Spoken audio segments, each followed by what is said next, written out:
all-inclusive resorts are super expensive, right? They can be, but so is living a middle-class lifestyle in the US. If you live at an all-inclusive resort, you don't have to pay for any of the normal living expenses like housing, gas, electric, internet, transportation, groceries, meals out, entertainment, access to a gym or a pool or tennis courts. You don't have to pay for an office or a co-working space if you work remotely. We ran the numbers on some common expenses for what a middle class American often pays. Median rent in the US is $2,000, according to Zillow. We're going to be really generous and say that it's $300 a month. Internet, we're going to say it's $50 a month. That's also pretty generous. Water, that's another $100 a month, right? Transportation, between the car payment itself and car insurance and maintenance and gas and repairs, you're probably looking at $600 a month plus when you add all that stuff up. Groceries, probably a minimum of $500 a month. Meals out, that might be a minimum of $300 a month.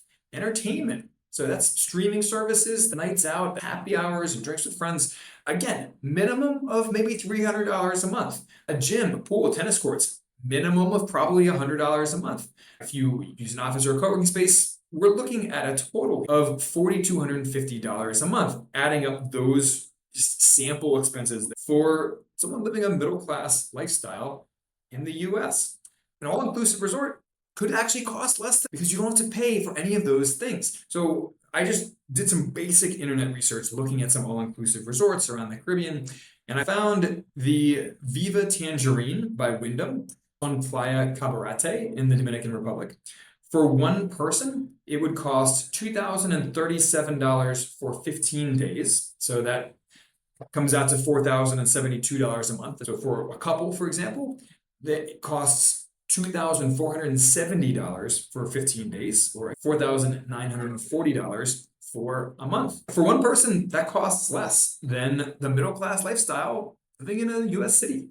And if you had a second person, you're going to be probably spending more than that $4,250 a month that we added up. It's probably going to cost, you probably need two cars, you're going to need two gym memberships, more groceries, more entertainment, a second car, more car insurance.